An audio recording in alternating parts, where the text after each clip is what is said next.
This time on Captain Chaos's laboratory, we're going to be working on a Mr. Christmas double-decker carousel. As you can see from the top, it's the typical peppermint stripes. And when we tip this thing, you can see why it's a double-decker. We got two decks, top and bottom.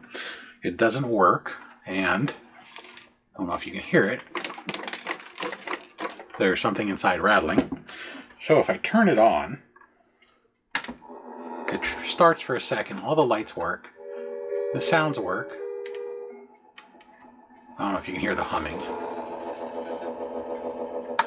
So I'm thinking that probably lost the gear. Mainly the reason I say a gear is because of the clunking, the rattling sound. It could be the belt. The belt could be vulcanized and it's bouncing in there. Any number of things, but it doesn't work. And I'm going to unplug her as you saw and turn it over so you can see the bottom. There is no access on the bottom for the most part. These screws only hold on the rubber feet, and usually these 4 screws only hold this housing on that carries the components for your volume, your song select, your music, and of course your AC. This is AC 6 volts. So on your music you have year-round songs to the right and Christmas carols to the left. Very typical of Mr. Christmas. It's got the fake wood veneer, and the reason I know it's fake, you can see the wrinkles in the sticker where the sticker started to separate. So it's not real wood. It does look pretty good. I mean, they're all in little sections, so this sticker that's separating is from finger to finger. You see the seam and the seam. For its age, it looks really good. It was going to be disposed of until it was saved by somebody because it was didn't work. And also another reason I think it's probably a broken gear is I can rotate the entire unit. You shouldn't be able to do that. You can get a little bit of play, you know, like this, but never full revolutions. So, like all Mr. Christmas, we're going to start here at the top. This might have a dab of glue on it because it's never been opened, so it doesn't want to work or work its way out. So I'm going to put a small screwdriver underneath it and pry. Spudger works too, but a spudger is really fat at the tip and the thin ones are too flexy. So a narrow screwdriver gives you the thinness with the strength. And I'm just going to work my way around to break the glue free. The glue they use is hot glue, and that's so it doesn't damage the fabric. I never recommend heating these because you'll burn the fabric. This is fabric if you've never seen or owned a Mr. Christmas anything. Mostly they're carousels, but they use fabric on other things too. But their big top appearance is always fabric. Yeah, there's actually a lot more glue on this than I thought. There we go. So this one was glued all the way around. No, it didn't tear the fabric. What you see here is the dye sticking to the glue, which is why it's red and not red and white. The white is actually the dried glue. So it's just the dye from the fabric. So if you have one and you never open it and you pull it out, you didn't break it. It's just the dye. So there's a Phillips screwdriver I'm using. There's always a Phillips screw down in the center. It's a number 2 screw. This is a number 1.5, so it works fine. Let's see, it's about that far in. So that is 3 inches on this one. That way you don't try and come out with a small screwdriver, something small like that, and you won't be able to. Well, technically that'll still reach it, but something too short isn't going to do the job. And some pop right off. Others have clips on the bottom. I believe this one has clips. It does. So it's got 6 clips. So if you look under the edge, you'll see little tabs. And they come in colors. This one's white. Sometimes I've seen them in kind of a peach color, or one of them has a blue tab. But you might be able to see the tab right here. And I'm going to let you know, generally, because of the age of these, you're probably going to break one. Usually one of these will always snap on you. And there's not much you can do about it. It's just the age.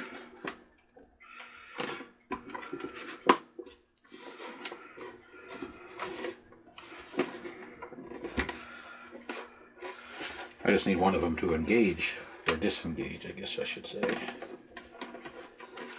Every time I push it, it's getting tighter versus looser. There we go. Now that one's getting loose.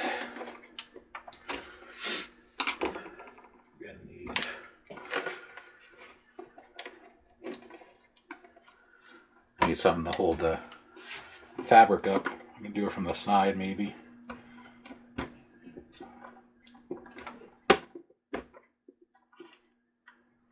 So I'm going to use one screwdriver to hold it and another screwdriver to try and get the tab to pop through.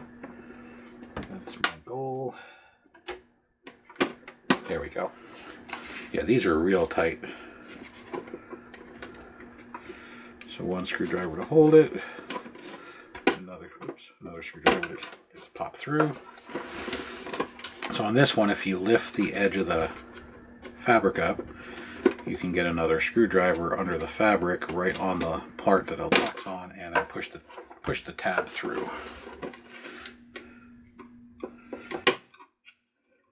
There we go. Now I got most of them off. I don't need the second screwdriver.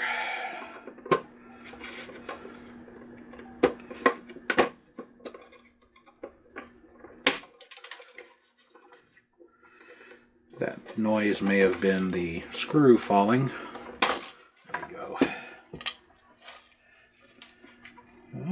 It's not the screw.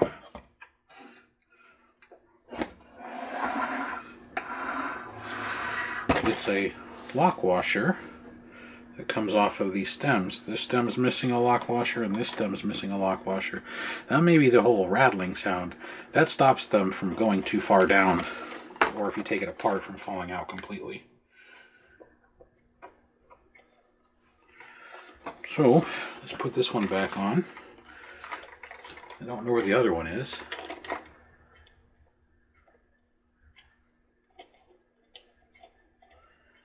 And these things are so fidgety. There we go.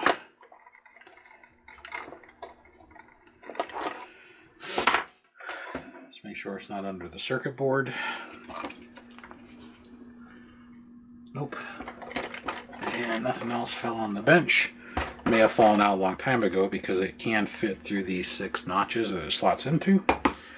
And the only thing in here now is the screw, which is in here. I'm going to move this somewhere out of the way. That way we don't damage it or, well,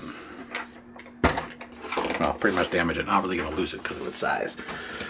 Alright, so on this, it's AC. Technically, you don't have to mark it. I still mark them in case it's ever converted over to DC. So either I'll grab a red or a black marker and mark which is the red or black wire. So since the first marker I grabbed out of my drawer is black, I'm going to put a black line on the rotor to let me know that's the black side. And if you're really concerned that that might wipe off, you can grab a red marker and then mark the red side. That way, in case one of them wipes off. To remove the drum, we need to desolder these 2 wires, kind of push them down inside the little hole they stick out of, and then unscrew this nut and pull it off, and then pull the rotor off, and then this whole thing will come up and give us access to the mechanism that runs it. As far as this is the rotor, so you have the negative and the positive, hence the red and the black, that then goes down to these wires, which you can see they're silver because they're not insulated, and that's your lights. And then there's another set of wires that branch off and go down to the second floor, because the top and the bottom both have lights. So, and they're LED, so they're polarized, so this is going to be negative and positive, and there should be a rectifier on the board that sends power up to it to make it DC. Also a resistor, because lights don't like to run at 6 volts usually. So the first thing I'm going to do is, I guess, wait till this thing gets up to temperature. There we go. Now it's up to temperature.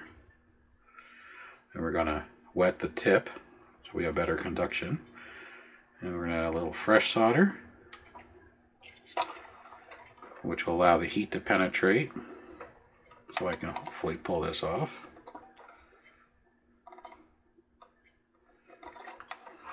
Might have to turn it up a little.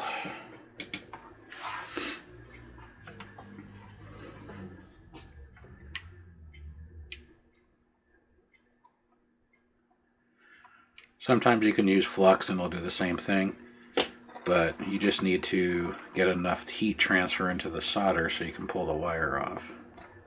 You can cut the wire too if you really want to. I try to desolder them, but this one doesn't want to come off. Let's try the ground, or the negative.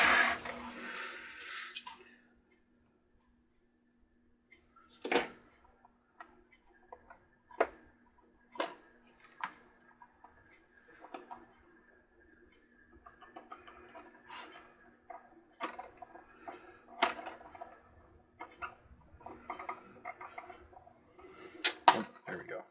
See, the problem is as it's heating, this whole metal bar is heating, which is acting as a heat sink, dissipating the heat before the solder can actually melt. The negative one has a smaller solder blob, so that's why I figured I'd go to that one. So I really don't want to overheat anything. There we go. Let's get the solder out of here.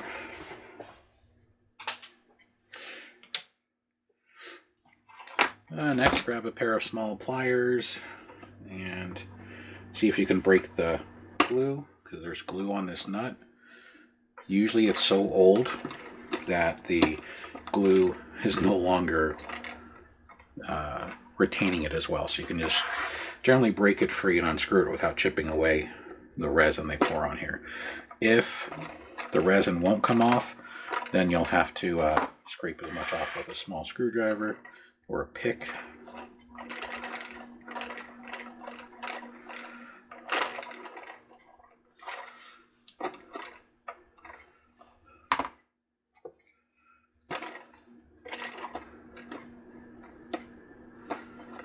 So the resin broke free and is now getting caught in the thread, so I'm going to peel it off.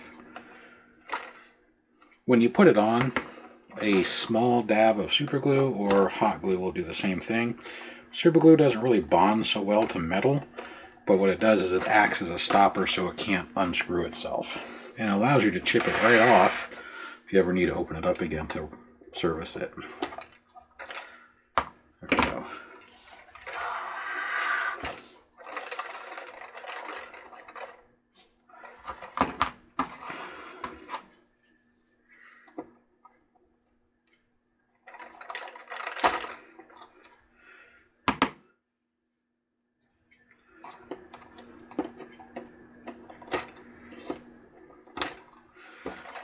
Now I should be able to spin it off the rest of the way. So basically what happened was the resin got into the threads as I was unscrewing it and stopped it from rotating. So I just backed the nut, or tightened the nut back up enough to get the resin to free up and then peeled it off. So got to push the wires in, or else when you pull the nut up you'll strip the wires or break the wires. So you got to kind of sort of feed them back into the hole that they're sticking out of.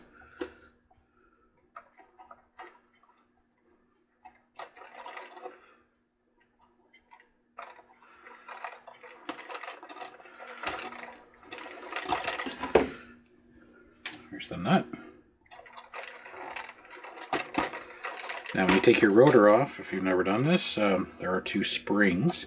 It's very important you don't lose those springs. Take it off slowly and then take your springs off so they don't go shooting across your room wherever you're working on it, and then you lose them. Those springs are kind of important for keeping tension on the rotor. Now with that all apart, this should come right up. There we go. I'm going to go set the barrel away to the side. There we go.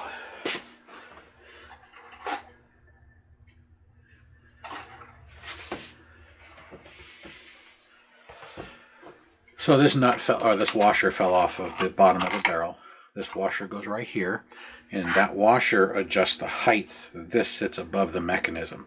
So if this washer falls off, make sure you put it back on, or remember it goes in before you reassemble, or else it's going to sit too low and you're going to bind everything up. Alright, so here's the internals. Make sure these two wires aren't touching anything, and you can plug it back in and take a closer look.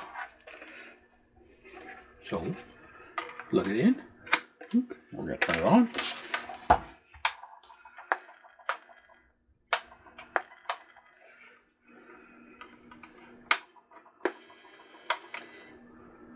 Okay, the problem is right here. I don't know if the camera will pick it up, but you see that little white gear that's not touching the other gear?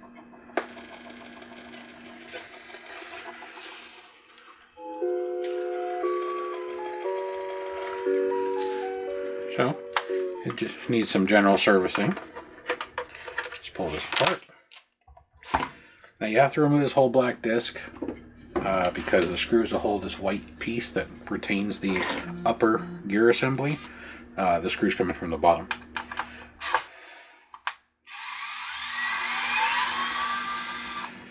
Now what's nice about the Mr. Christmases is they're all recessed in this cavity right here, and I usually just toss my screws in there. Usually opposite of the side that has the hole, because they all have a hole. This way I don't lose my screws. Definitely, these have never come out before, so it's all original.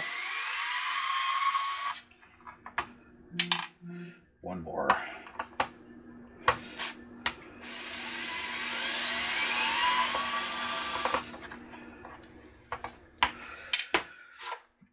Now, this track down here has grease, you can kind of see it, and then this shaft is grease from this washer up, about 1.5 inches. So, and then this is all greasy, so just be aware.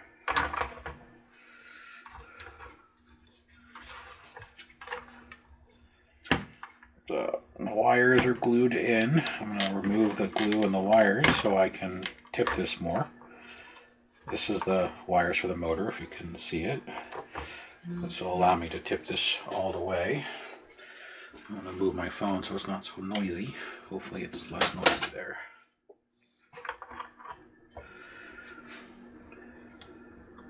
Belt's good. There's no shredded rubber, no black powder.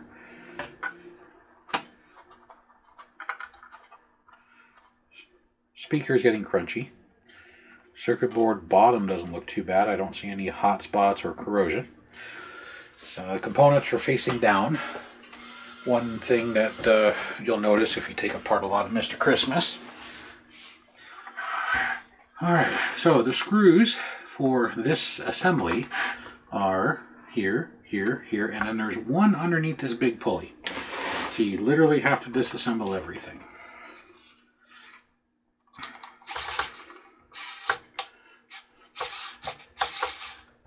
I think my screwdriver's dying because I charged it and it's not doing what it used to anymore. I think it's just finally giving up the ghost. So we'll do it the old-fashioned way. Now on here, this crossbar that retains the big pulley, the drive pulley, they are notorious for cracking. So if yours is cracked, try and super glue it together, clamp it up, do something. Happy Holidays part out of Florida sometimes has these crossbars, but they usually crack right here, somewhere around where the center pin is. So the problem with this is probably going to be just this, because I don't know if you can see, but I can hold this gear and turn this pulley. Yeah, you should be able to do that. So that's most likely the only issue with it, is that one gear has cracked. But I want to check these gears. There's two ways to do it. You can disassemble it, or you can get a flashlight and shine it in here and rotate and look at every gear as you're rotating it. Now the gears in here are large gears, large tooth, and they generally don't break. The fine tooth does, which is this first gear that I'm spinning with my thumb. The rest of the gears, only once in a while do I come across one that's cracked. And when I say once in a while, I think I've come across 3 in all the years I've been doing this. So it's really rare. It takes a lot more torque to break them. So let's go deal with this guy. So this guy is our problem. And this is a split gear, so it is split. So we got 1, 2, 3, 4, 5, 6, 7. Lost count. It's stuck with my screwdriver. So a smaller screwdriver. 1, 2, 3, 4, 5, 6, 7, 8, 9, 10, 11, 12 tooth gear. So 12 tooth gear with a 3mm hole. And that's why it slid down the shaft. I don't know if it's going to show so well on the camera. The brake. But the brake is right here, right where my fingernail is. It goes all the way through. So you can kind of open this like the letter C. And the hole has to be completely round, not broken, for it to stay on the shaft. This is not a knurled shaft. This is a press fit shaft. So there's no knurling, no splining, no nothing. So it just uses the fact that this is like 3.0001 millimeters, and that's 3 millimeters, and that slight difference is what keeps your tension. Oh, we need to get a 12 tooth gear. Let's see if I have one. I got a 16, a 9, a 10, and an 8, but nothing in there. Unless I have a 12 mixed in, which is actually possible because sometimes they get mixed up.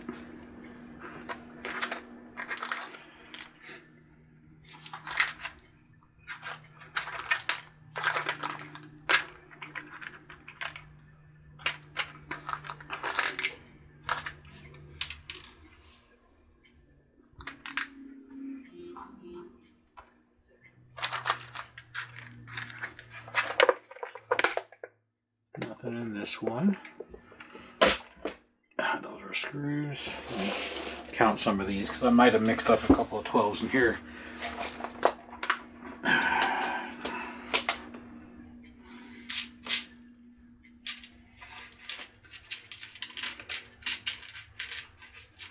What's this one?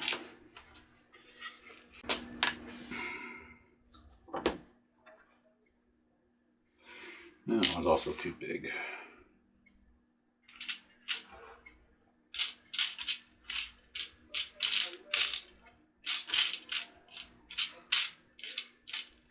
Ooh, I think this is the 12 tooth.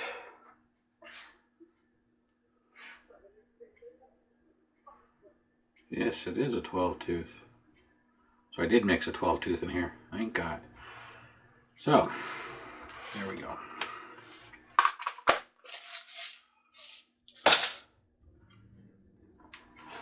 Now, I don't know if you can tell in the camera, but you can obviously see this one has a bigger hole than this one.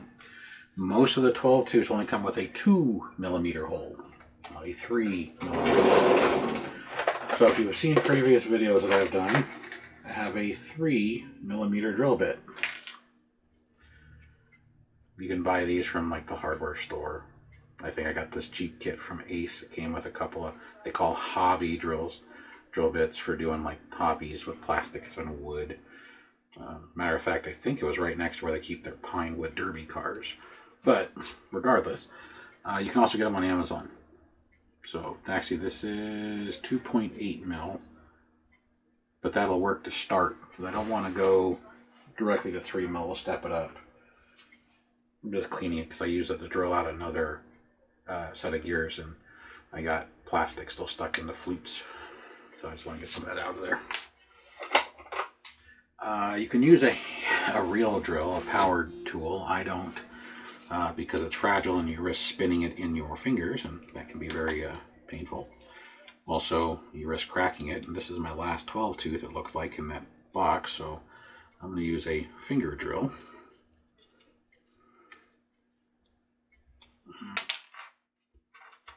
I think the collet on this one is too small. No, it's fine.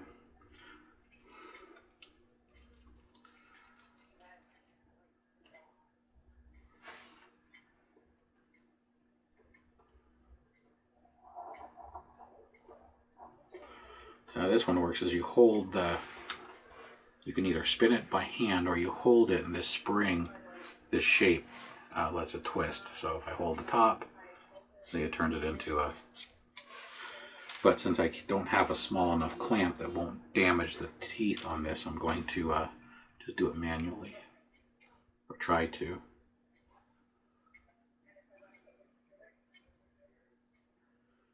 There we go.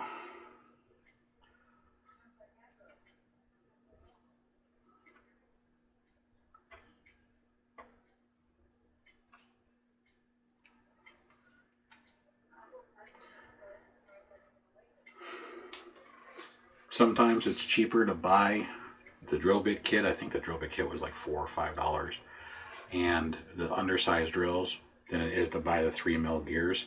Like these 3mm gears, a pack of like 4 is like $15. This drill bit and that entire kit was like $30, and that kit comes with 2 dozen gears. So you get a lot more life out of the buying the bigger kit, because when you do the price per, and also the bigger kit comes with more than just 12 tooth gears. It comes with 8 tooth, 9 tooth, 10 tooth. Alright, so now it's 2.8mm diameter hole. And I just got to find my 3mm drill bit. I got to replace it because it's getting dull. It's another reason why I step it up. So this one's 3, so it fits right over it with no slack. I'm going to use a different hand drill for that one.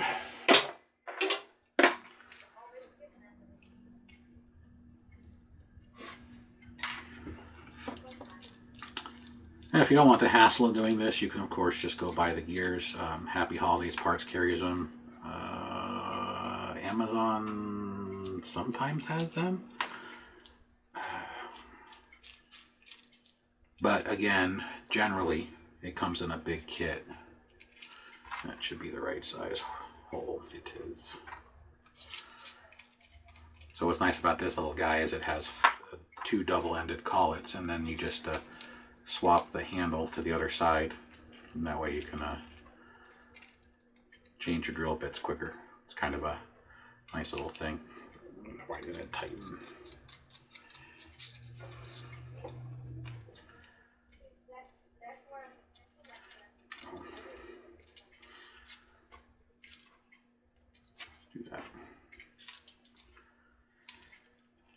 One side has more threads. I think I need a longer threads for the bigger collet. There we go.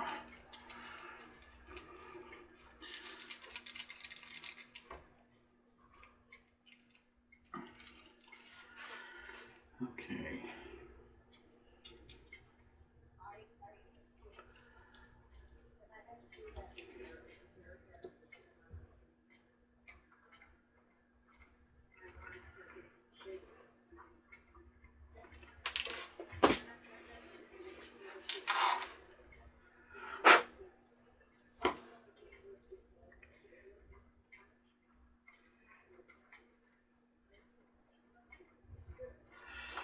I have a drill bit sharpener, but it doesn't go this small. It's kind of sad. I use the small bits more than the big bits. It's just this one is getting so dull. Let me see if I have another 3mm drill bit in this case.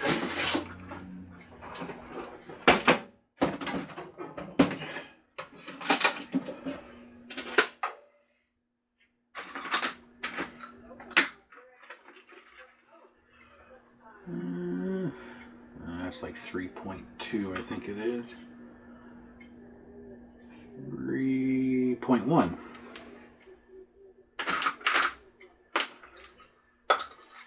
You can't go oversized. That's bad. Where's the rest of the bits? I also have a Dremel kit, which has the small drill bits too. I was hoping I'd have a 3 in here, because the drill bits are mixed in with the stones. There's the drill bits.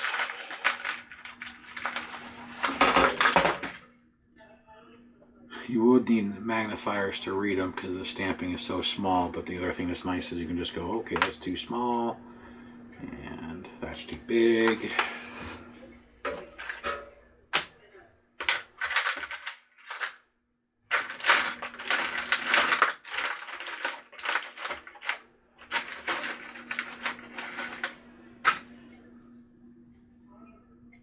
It's too small. This one's not marked.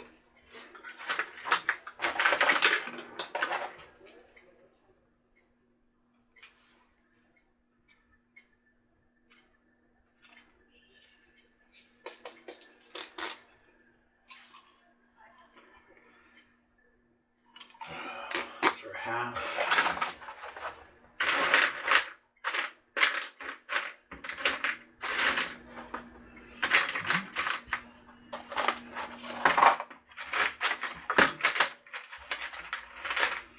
Feel free to fast forward while I'm trying to find another drill bit.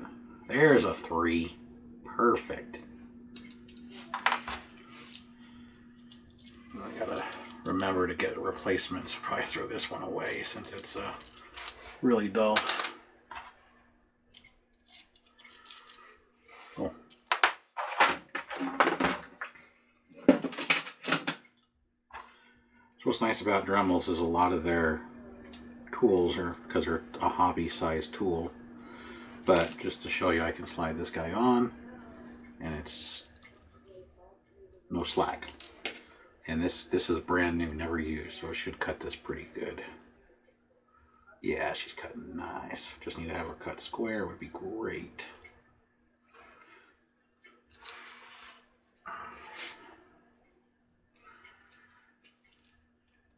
So when I go to the max size hole after stepping it, I usually go a couple revolutions and then back it off and get the chip out and then continue. And that's so you don't crack the gear, because you will crack the gear if it has too much material inside and binds up. It's no different if you ever do woodwork. You're supposed to kind of back it off a little so that way you can clean out the hole and it's not so tight. Especially if you're doing like balsa woods and stuff, the soft woods. So there we go. Now,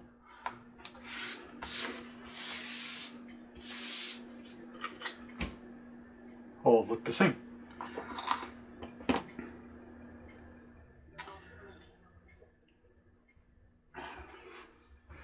So you are going to have to press this on. Generally, you can press it pretty good with your finger to a certain point. Now, you stick it back through the hole, and you have to figure out about how far down it goes. Now, the line that was there originally, I wiped off when I cleaned the shaft of debris, so you'll have to do a guessing game. You can mark it with a Sharpie. I don't. I just adjust it as I need to. So I use the holes in a pair of wire strippers, and then I tappy tap the axle shaft in. It comes through.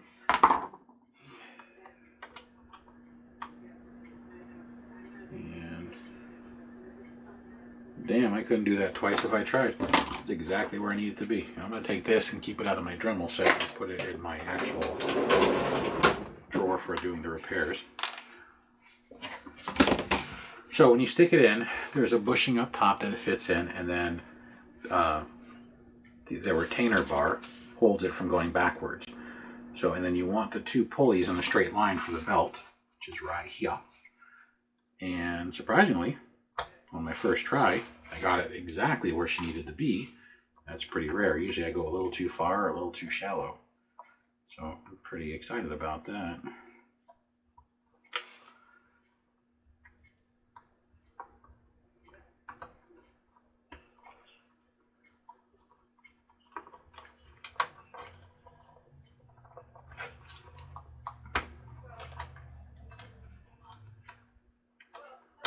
You snap in. Thank you.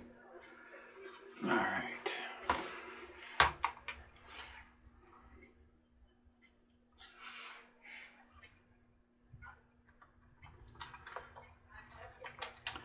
Well, my assessment of a broken gear was right. The noise had nothing to do with the broken gear, though. That was a retaining clip that came off the top of the drum or the barrel. And so, but the reason I fear it was a broken gear is because every once in a while it would try and you could hear it click, jerk, where you hear a clicking sound and then the whole system would jerk a little bit. And that's usually indicative of a gear that's broken versus a belt. I need to, apparently when I pushed it on, I tapped the center bar a little too much.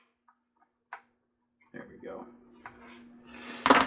So when I got the bar to clip on, it pushed the pulley in. So I'm just holding the pulley out and tapping the bar up so I can push the pulley back into position.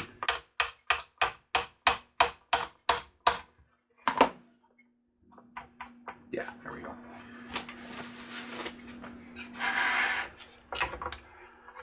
Now, put her back on. You can't really screw this up because the holes only go in one direction. There's 2 screws closer to the motor because that's where your torque is than the rest of the entire unit. So, like so. So you really can't screw it up. You can't be out of alignment. It either fits on all 5 posts or it doesn't. But the easiest way is there's 2 standoffs on either side of where the motor goes, and that is to handle the torque of the motor.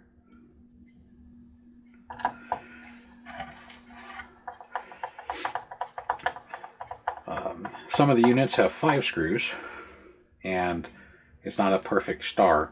One of the legs is offset from the other again, so you can't put it in out of alignment. And that's because if you notice directly below where this sits, you have the speaker and the circuit board. If you put it in wrong, you can damage the speaker or the circuit board. So they make it so it only fits in one way, and that way it fits snug, and that's how they keep everything into its respective spots in such a small area. Because outside of this track is just a dead area. They don't put anything in here in case the mechanism slips off the track.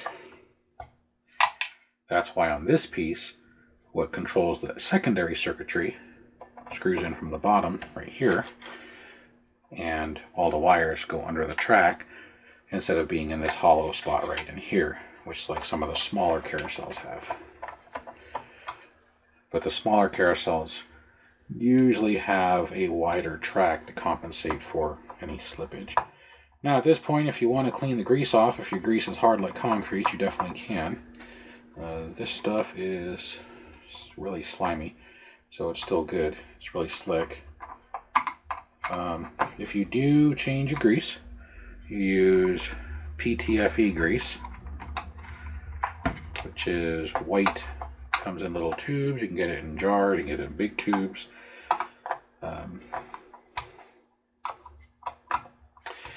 Don't use silicone. I know a lot of places say silicone's fine. Silicone can damage the belt, can damage the circuitry.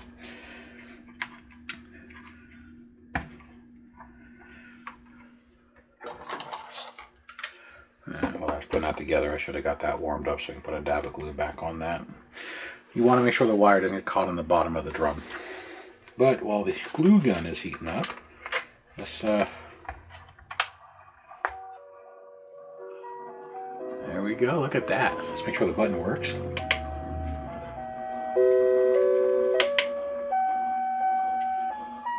Let's go to all year round.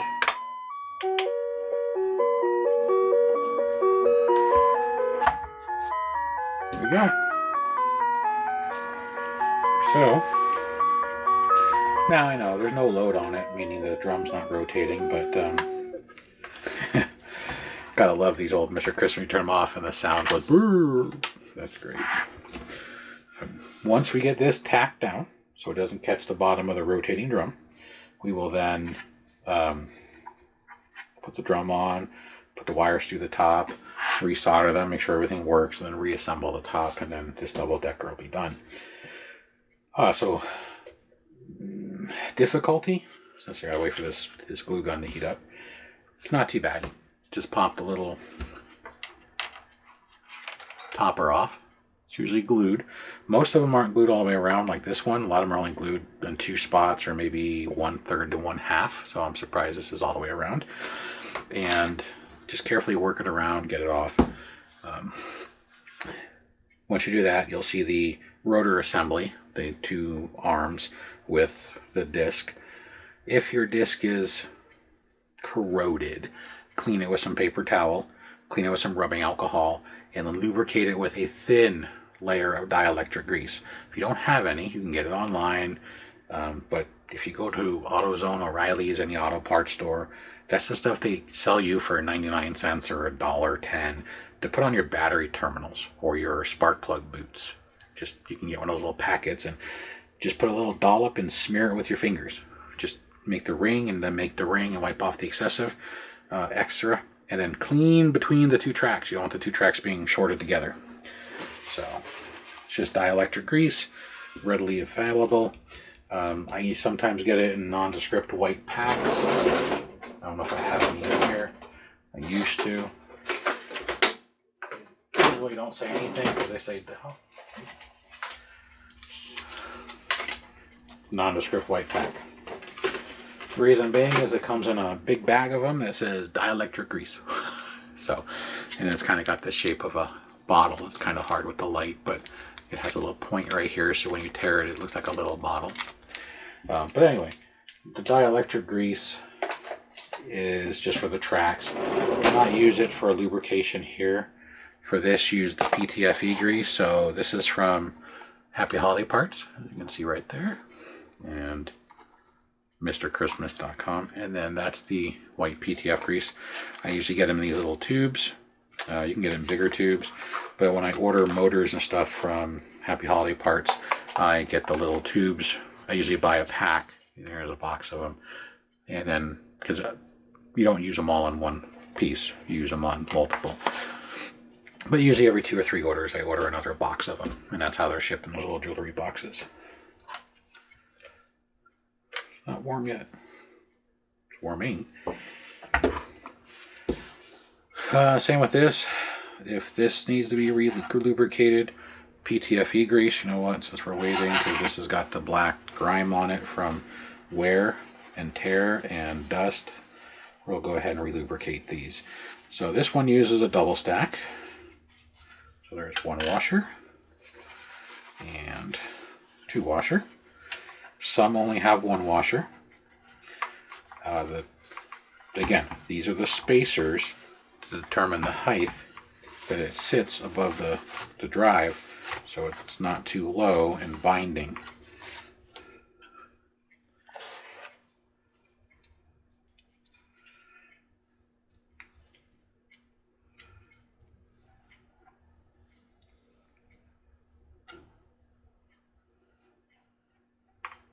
There we go.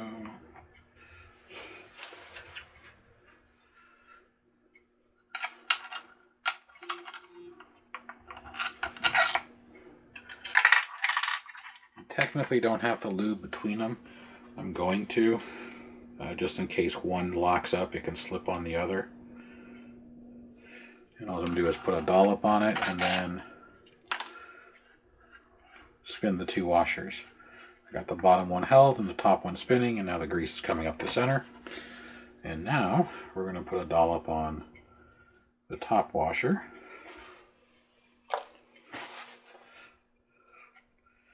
And I'm going to rotate the washers, and that way it smears it right in. So, and that is how you re-grease those. Very hard process, as you can see.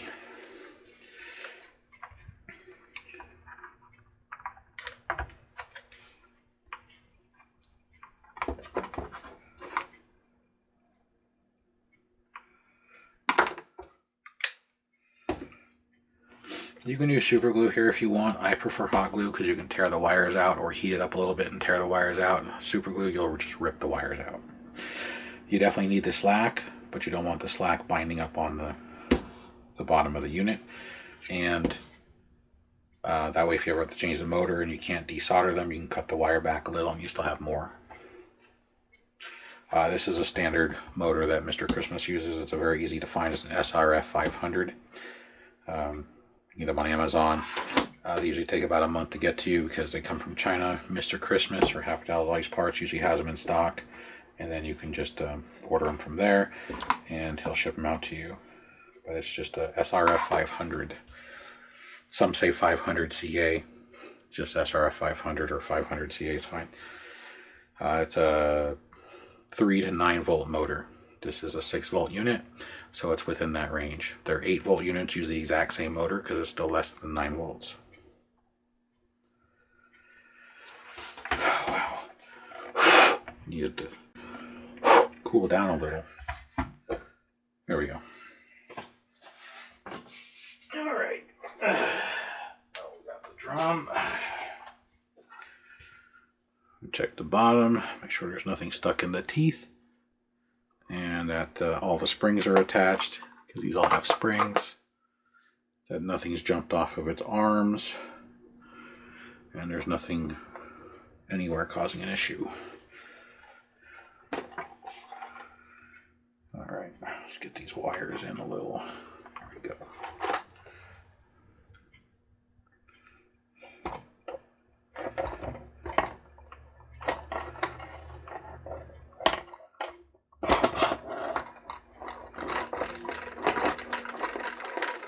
There we go. So you can see these tracks, they're relatively clean. There's just a little bit on my finger. There's no corrosion. The corrosion will be green because it's an actual copper and brass track. And now that this is on and the gear's not broke, look, I can't turn it. So that's usually an indication of, like I said, a broken gear. Because if it was a broken belt, you'd be turning the whole gearbox, which is what you're fighting when you do this. So try not to do that. That's really bad. So now we take this and the springs. So we look at the bottom of these, make sure they're nice. This used to get used a lot, and the reason I say, I don't know if you can see it in the camera, it just got a flat spot right there. So it's been used a lot to grind it down. So the springs go right over these. You can put a dab of dielectric grease on them, or just slide them over. But when you put them on, make sure they don't fly off.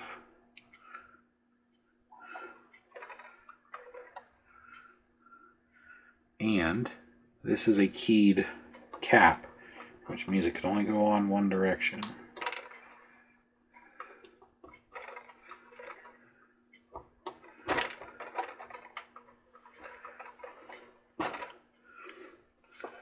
The wires keep poking up.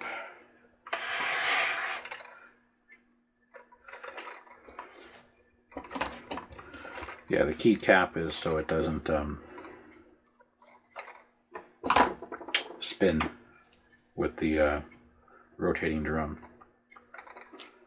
Thank you.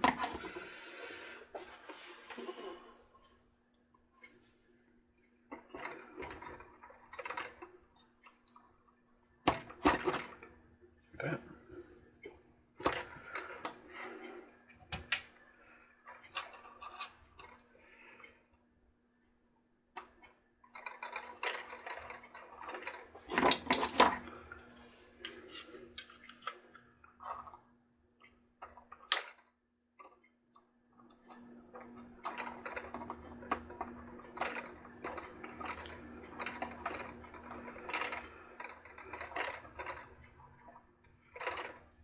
Go.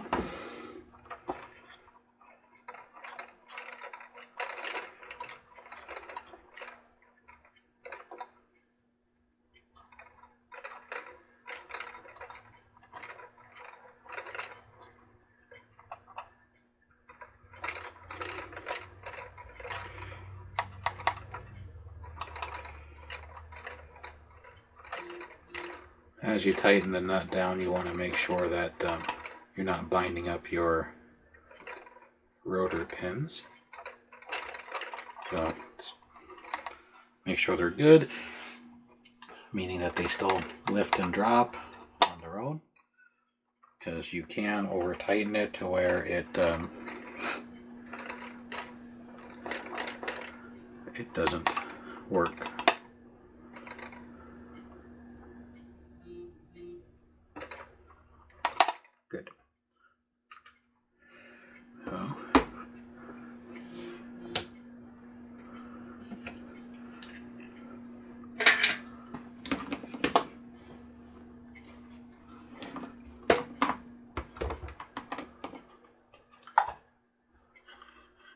Solder the wires on, and then we're going to fire it up.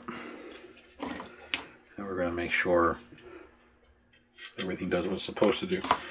We're soldering the wires on, make sure we still get power up to the lights. I want to make sure we still get power up to the lights.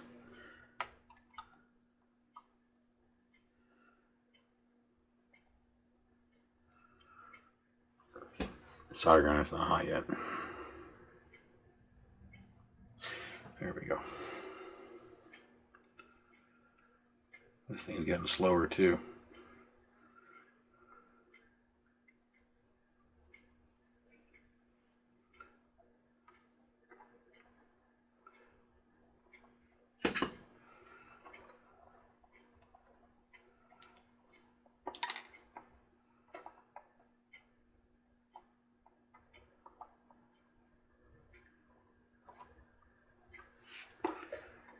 That's the original solder ball that was on this.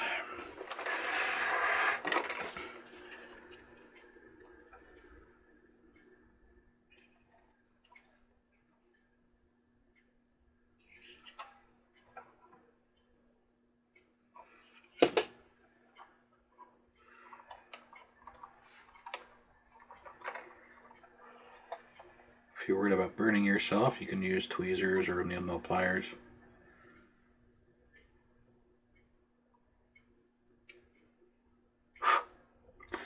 Try not to breathe the smoke, it is toxic.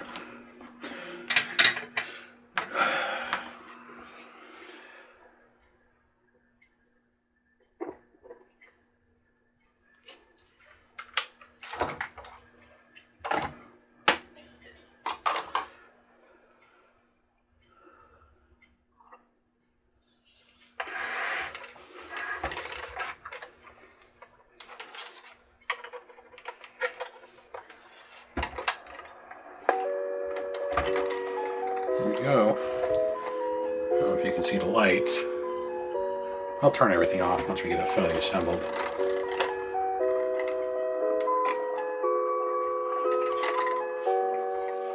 Make sure they're going up and down like they're supposed to, that none of them have missed their track.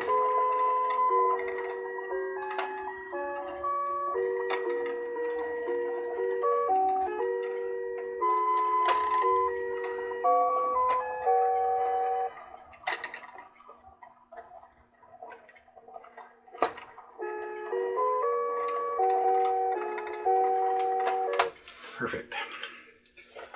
Make sure we're good, that there's no additional slack. Everything's good. All right.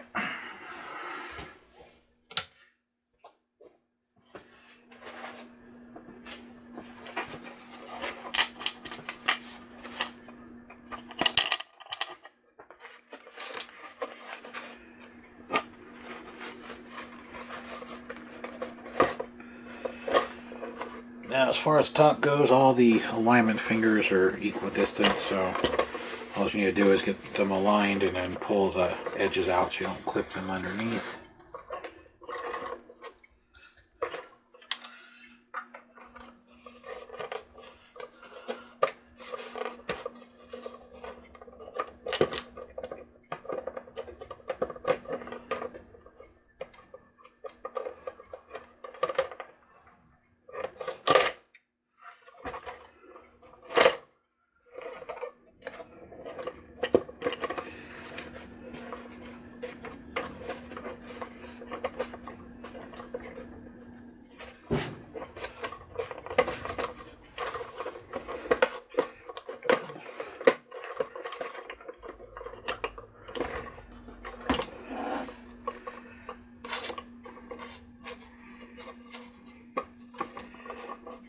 Turn it on me. Get her lined up, and as soon as I push it down, it rotates.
These fingers are just really tight. Have to use the screwdriver to help depress them to get them to fit. Usually they just pop right in. This unit's been climate controlled or something, because usually they're not like brand new. There we go.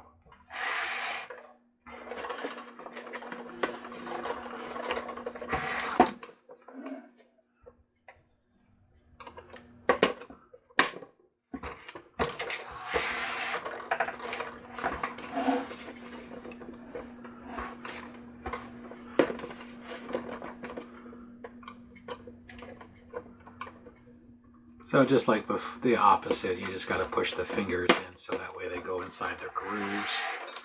They just don't want to go in because they're still super springy.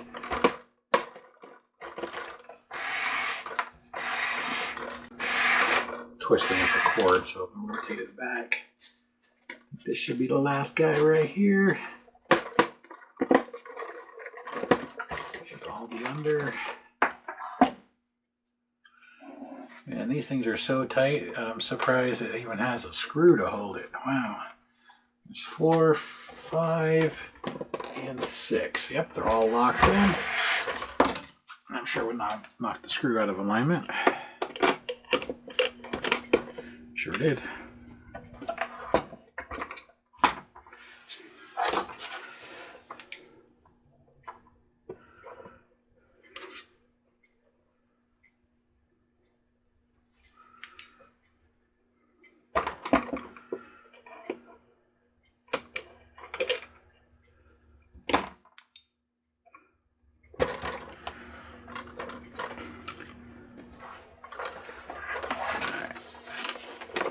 The problem with this screw is it can bounce around in here, and if it falls out of its hole, it just literally bounces around in here.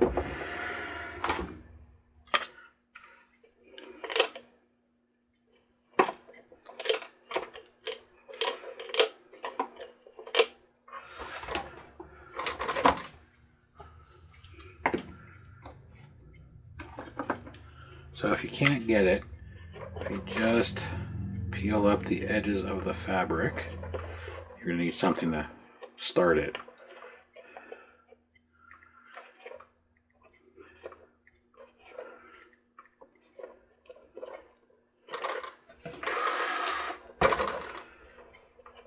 With the fabric pointing down, it acts as a one-way valve where the screw won't come out.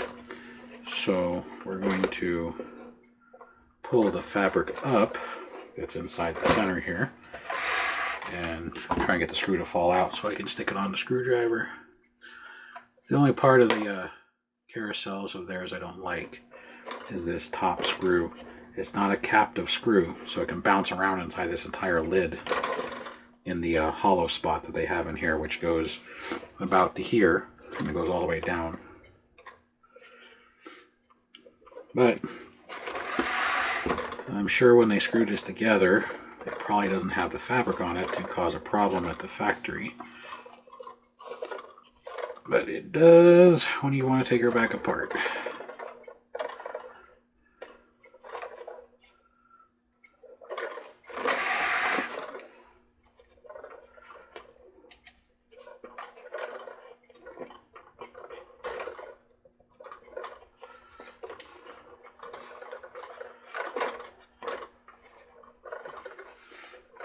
Not ruining the fabric. All I'm doing is the fabric is folded over on the inside, and then when they put the topper in it, it presses it into the plastic and the glue bonds it.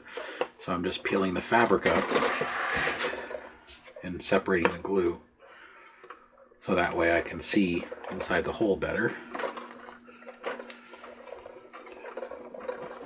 It's not damaging it in any fashion, just doesn't look good.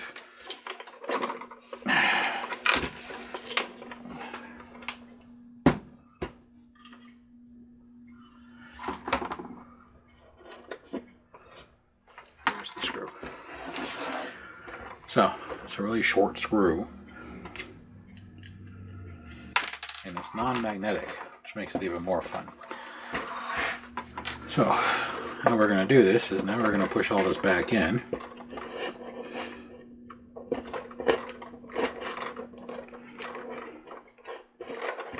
So we'll use a screwdriver to press it back into the sides, like so.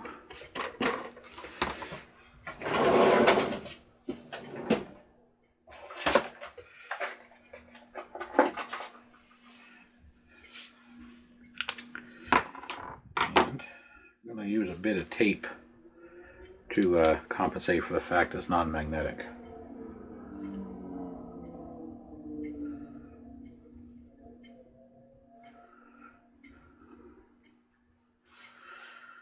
So a little bit of tape around the edge, keep it on the end of the screwdriver, and we just go straight down the center.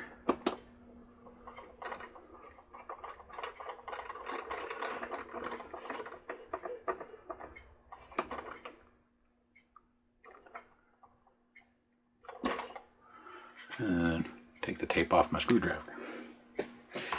So I just use electrical tape. You can do it with masking tape, painter's tape, scotch tape technically will work too.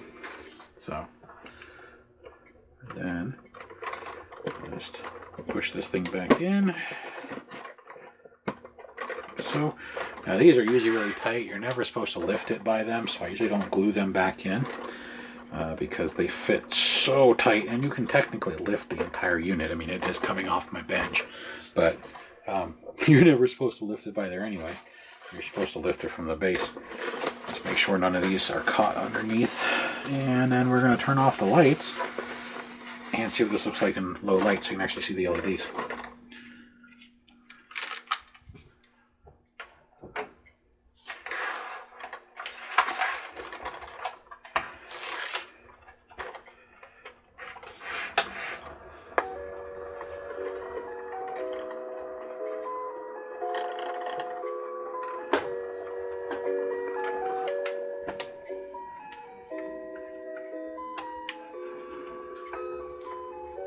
So the camera is picking up the ambient light and amplifying it, but these are a golden color, and they're illuminating more than what you can see on the camera. You can see them through the flaps like you could on the camera, but the illumination of the whole entire unit is much better in the low light.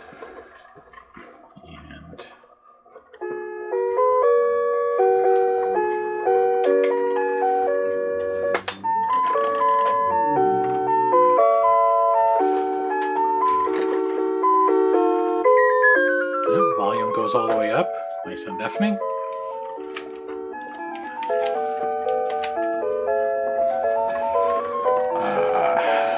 I haven't seen an easy way to clean this fabric when it gets dirty like this.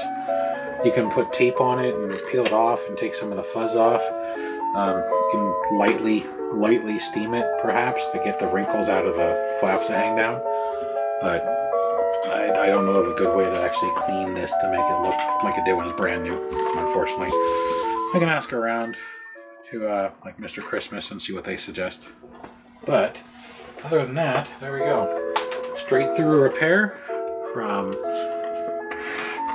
diagnosis to functional. So it took an hour and 5 minutes approximately. So you could do it yourself in probably less time, because you saw I was looking for a drill and stuff, a few drill bits, sorry. So I took a 12-tooth gear, took a 12-tooth gear that I had to auger out to 3mm hole. You can buy them as a 3mm hole. I am out of them. Also, they're more expensive than a 2mm hole, and you can just drill those out if you have a set of drill bits handy, like a Dremel kit, like I just went through. The belt you can get from Happy Holiday Parts or Skull Crane. I'll link everything below. The gear I probably got from a different gear kit than this one, because this one doesn't say 12. This thing is so tall, I keep forgetting. But I'll link the gear kits below as well. Or you can just buy the baggies of them on Amazon directly. Just type in 12-tooth hobby gear, and you'll see the bags. Usually come in like 5, 10, 20, 100. So they won't sell you one because it's not worth their time. So other than that, it pretty much takes care of this one. So thanks for watching. Till the next one.